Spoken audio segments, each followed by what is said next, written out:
I think it's time we had a look at the Doom Alphas. The original Doom Alphas.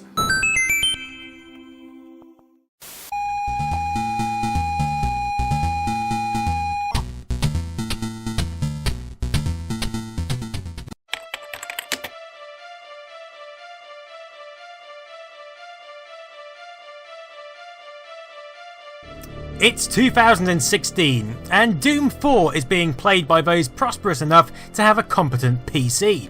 However, for everybody else there's still the original Doom, and Doom takes some serious beating. Released in 1993, Doom was the game the world had been waiting for. Developed by id Software, led by John Romero and Carmack, it was probably the natural successor to Wolfenstein 3D.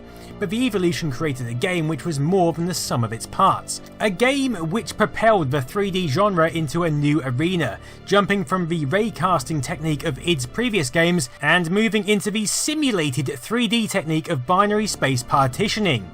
With any leap of development comes a development process, and it's here that we begin with the alpha versions of Doom, specifically with version 0.2. And even though a lot is different, it's still unmistakably Doom even at this early stage. There are no sound effects for any of the alpha or beta versions, but what we do have are many of the attributes and features we associate with the final game. Version 0.2 is a small demonstration featuring some non-clipping enemy sprites, although they are already rotating in their pseudo 3D style.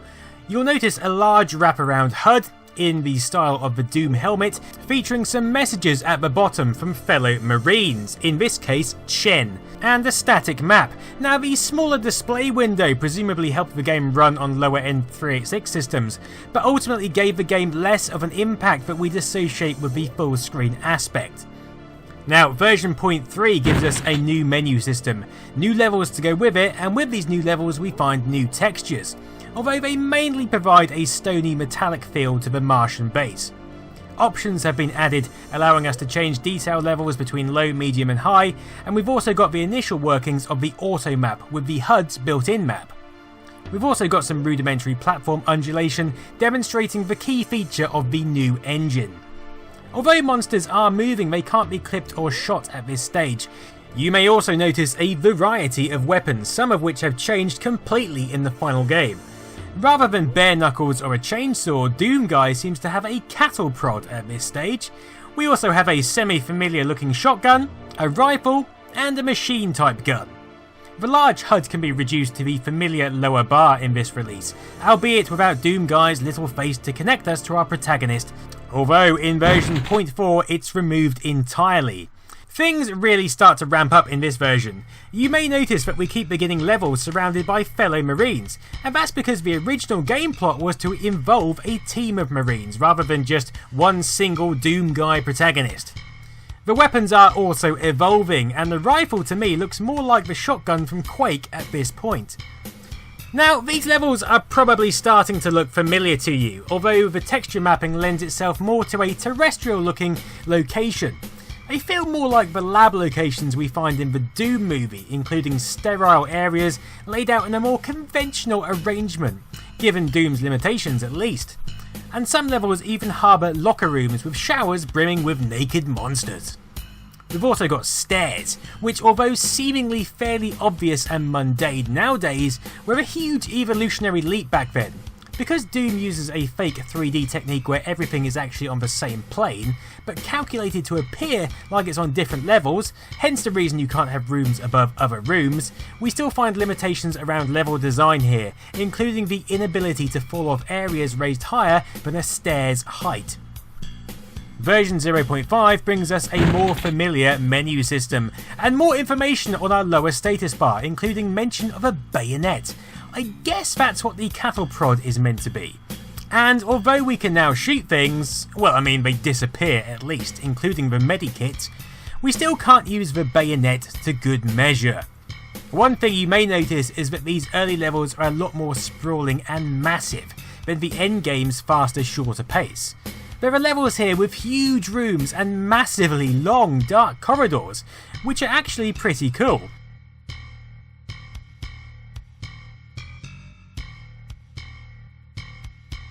We've also got the familiar Doom scare tactics with invisible switches and ambient lighting left, right and centre. Many of the levels in these early demos would go on to form the basis of levels in the released version of Doom. And although the final levels are great, I kind of pine for some of these massive levels. It just adds a degree of expanse, depth and exploration. And to me it feels more like a sprawling Mars base, or at least how I imagine one, connected by deep corridors and stocked with huge warehouses of supplies. You might also notice that the pacing is slightly different at this stage. Everything is a little slower, and Doom Guy runs with a swagger that wouldn't be out of place in a West End musical.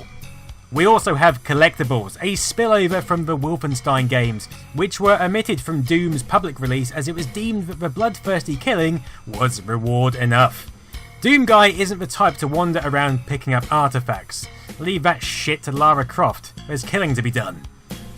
Ending a level now provides you with a wireframe model of the base and Doom Guy's head to indicate your current location. And from there we move straight on to the pre-release beta, complete with 3 demonstration levels and Doom Guy's face, present and correct. This is the version that shipped out for press release purposes, and it's pretty close to the end game. Now this is clearly E1M2, but it's not quite the version we know and love just yet. Instead of stairs in some places we have lifts, and slow lifts at that.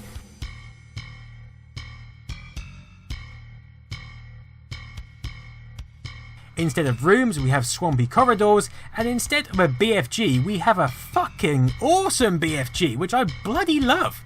Look at this thing. Rather than firing a single massive shot, this thing just eradicates anything in its path with a volley of plasma shots. The standard plasma gun is unchanged, albeit for some different coloured projectiles, and the other weapons are pretty much the same, although they feel a tad more vicious to me. We've also got windows now, and I quite like the Martian landscape in this release. Darker, more sinister, more doomy. Cheats are also included, allowing you to walk through walls, activate God mode and expose the entire level map on a whim. And that leads us back into more familiar territory, with the original shareware release of Doom, version 1, which would be refined and updated with various releases, culminating in version 1.9 of Ultimate Doom released in 1995, and featuring the 4th episode, Thy Flesh Consumed. Although these early alpha versions are pretty irrelevant to the end user, there's something about looking back at production, about peering into the mindscape of the id team, and following the design of one of mankind's greatest achievements that I find utterly compelling. I feel more connected with Doom, I feel more at peace with Doom, and understanding the creative genius and work that went into Doom makes me appreciate it just that little bit more.